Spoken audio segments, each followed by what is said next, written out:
The film I chose for my contemporary theory video essay is Benny and Josh Safdie's Good Time. The excellent 2017 film starred Buddy Duress, Benny Safdie, and our favorite vampire Robert Pattinson. The film takes place in the modern-day underworld of New York City, with its primary focus on Connie Nikas and his mentally disabled brother Nick, and their amateur attempt at robbing a bank, leading them both down separate paths. The raw emotion of brotherly bond, love, and yearning for more, combined with moments of lack of self-control, manipulation, and physical and emotional mutilation, all culminate to create a modern-day urban crime thriller that will leave you on the edge of your seat, debating on whether you want our main characters to get what's coming to them, or to see them persevere past their lives of poverty and crime. The Safdie brothers have spoken at length about just what went into the screenplay and the inspired creation of the characters of Connie and Nick. Josh Safdie once revealed in an interview with Independent that he went the extra mile to create an entire fictional biography for Connie, as much to help Pattinson with his performance as it was meant for the Safdies themselves. As he put it at the time, "We really had to have the history to create the illusion they were street cast. I often mention it was harder to write his backstory than to write the script. The script was action, but writing this biography was so involved. When I look at Connie, I look at his childhood, which no one who watches the movie knows, but maybe through osmosis you may feel it." The introduction of the crime genre within film has been around for decades, from early westerns to the popular introduction of the gangster film. However, the botched bank robbery is a well-worn genre staple, but never has a heist gone quite so wrong to provide an eccentric visual and emotional story with such electric, propulsive effect as in Josh and Benny Safdie's Good Time, and only provides further evidence of the crime thriller genre evolving through decades of film and moving past the traditional ways.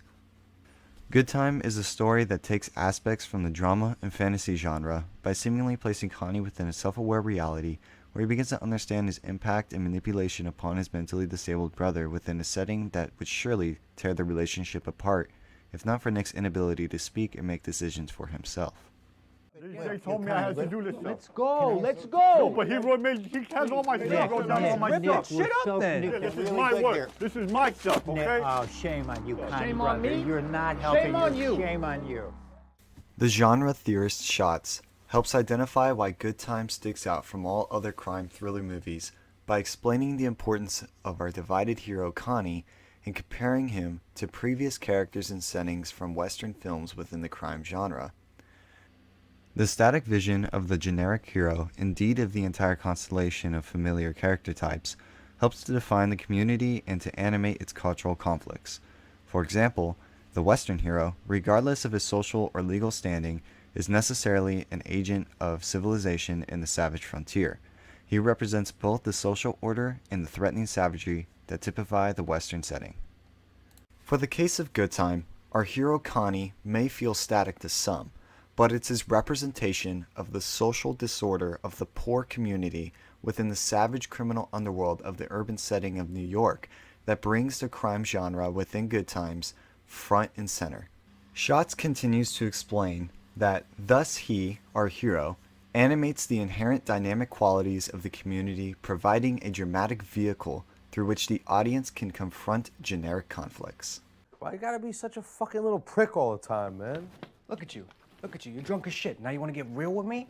Don't fucking flatter yourself, bro. I'm not trying to get real with you. You know what? I'm fucking real. Shots' explanation of the genre theory helps emphasize why audiences were so drawn to Connie as being our hero, even if he is by definition a villain, and the importance of Josh Safdie's creation of the character biography to improve the story. Connie acts as our driving force through a world many audiences may feel alienated from, but it's Good Time's attention to the dangers of believing in dreams, and what one would do to achieve such dreams while simultaneously teaching us the value and importance of friendship and companionship that makes audiences care for a selfish criminal who takes horrific risks as a desperate attempt to handle a situation for the purpose of love and freedom that only drives him deeper into a life of sorrow and helplessness.